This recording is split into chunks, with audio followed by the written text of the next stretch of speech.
I'm going to give you a quick tour of my apartment here, which currently is renting for 6 million dong, which I believe is maybe $260 a month. Although before the pandemic, I'm pretty sure this particular apartment was going for 400 or possibly 450. Anyway, I did look at an apartment over in this wing when I first moved in here. So this is at Muang Than Vien Chu Apartments at 5 Van Dong in Nha Trang. So anyways, as usual, I'm starting out on my balcony, which is, in my opinion, one of the nicer things to have. Just as an aside, social distancing is still in place, so there is no one in the water because the beach is off limits until July 24th, if they relax social distancing, as they say. Anyway, this is my balcony, which has these aluminum things for hanging clothes. I've kind of supplemented it with a few strings and clothespins. The balconies don't always come with a table. This particular one did. It's not huge, but you could put two chairs and a table out here. I could. I do push-ups out here sometimes, so it's if I move the table back, it's just a little bit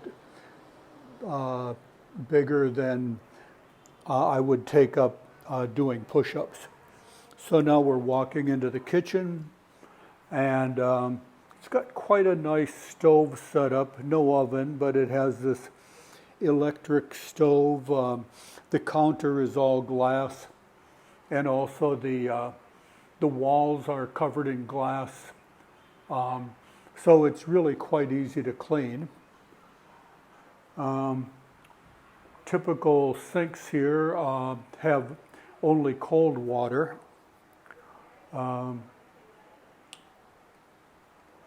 One thing you will need is a lot of drinking water in Nha Trang. Some apartments actually have cupboards built in. This one just has a couple of shelves and this thing where you can dry your dishes. So I've stayed in a few different apartments, and a couple of them were equipped with cupboards, and a couple of them weren't. So it is kind of a case-by-case thing. People buy the unit empty or not, pretty much empty, and then they decide how they want to furnish it, etc. Anyway, there is a table with 4 chairs, although one of the chairs is out on the porch right now. And the kitchen goes right into what you could call the living room. Pretty much everything is furnished with the exception of this computer desk and chair, which I had to buy myself. Most apartments tend to have a flat screen TV, something like this size, sometimes bigger, sometimes smaller, I suppose. Anyway, so this is the living room. Most of them do have a sofa bed.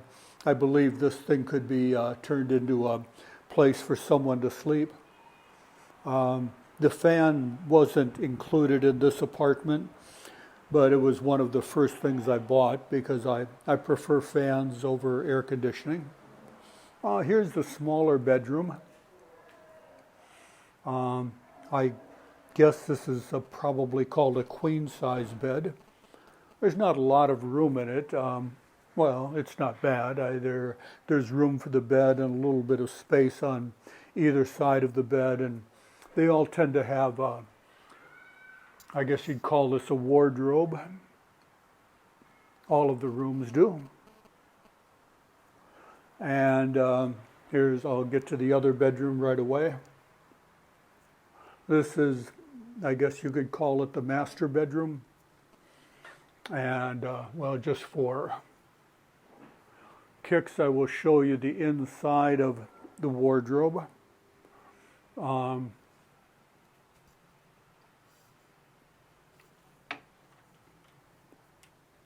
Again, it has the same size bed. I believe it would be a queen size bed. And this particular apartment has a window in the bedroom. I guess they call this the master bedroom because it includes a bath. Oops.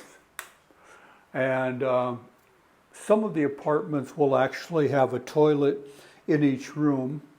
This one just has the shower with a plastic or glass partition there. One thing you probably would find that you might find a little irritating is there aren't any places to like put your soap or shampoo, no kind of shelves in the shower, but you learn to live with it. This is the toilet bathroom. Oops. I like to keep myself out of here, and it does have a shower, and it does have a toilet. Oops.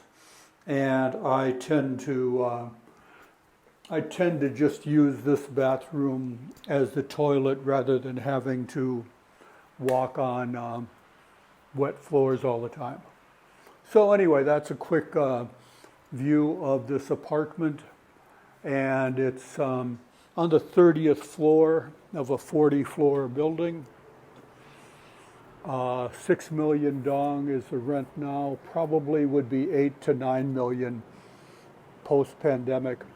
There are apartments in this building and in this complex that would be, even in pre-pandemic or post-pandemic times, would probably be cheaper. Like I did rent one for 7 million dong before this, and I sublet it from someone who had a 1-year lease for it. So it didn't have nearly the sea view that this one has, and that is always going to be one of the determinants of how much it costs. But for furnishings and other things, it was fairly similar. Most of them are within a few square feet of the same size.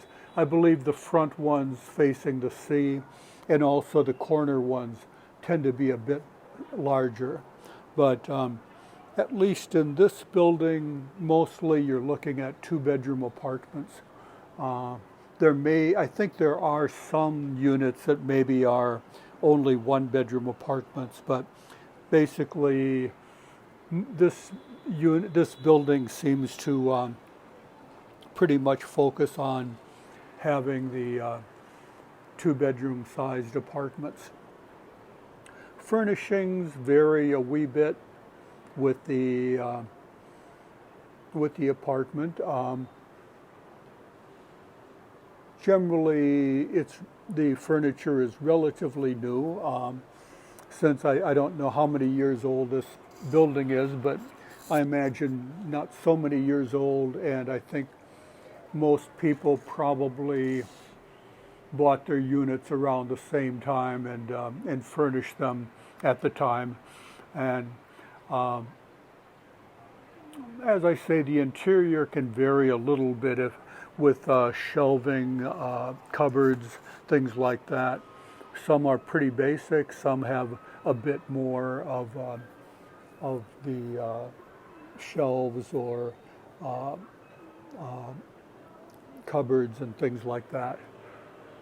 It's certainly not high end, but there's probably certain things people might find missing that they would like to have. But it works for me. I've ended up buying a few things.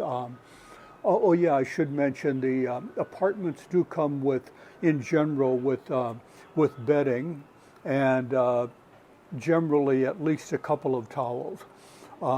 Some apartments I've been in have only offered, since there's two beds, two sheets and four pillowcases, whereas this one offers, I believe, offered four sheets, so you could wash wash both of them and have a extra one at the time, to while the other one's drying.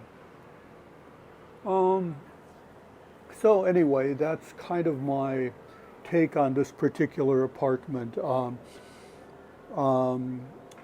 of course, with any rentals, once pandemic's over, you'll probably find that a shorter term lease will be higher priced, and also uh, a a high season rate will probably, like if you wanted a 2 or 3 month apartment, December, January, February, or March, you're probably going to be paying more than if you were here in maybe this time of the year, like July, August, September, although in fact the weather is at its best at this time of the year. Um, Generally, I haven't had any real problems with noise here, but then again, vacancy is very high. So I would suspect that about, oh, 20% of the apartments on my floor are rented at the moment, are being lived in. So uh, I imagine when things get back to normal, uh, you're going to be looking at certain times of the year when nearly every apartment's full. So there'll be a lot more people using the elevators, walking down the hallways, and you'll probably have people on either side of you. I do have someone right next to me now, and I have in the past also, and I didn't really hear them uh, almost much at all. Sometimes my neighbor's dog does bark, but other than that, the neighbors haven't bothered me. So anyway, that is kind of what you can get in Muang Thon Vien Tru, in the range of um, say 7 to 9 million baht or dong, uh, which is going to be in the range of 300 to 450, maybe $500 post-pandemic. And you would have to pay utilities. I've managed to generally get by on roughly $50 a month for utilities, even when I was paying the maintenance fee. Right now, because of the pandemic, I don't have to pay maintenance fee, so I'm probably getting by on $20 or $30 a month uh, for the utilities, which are electricity and water, I believe. Okay, I'll sign off here.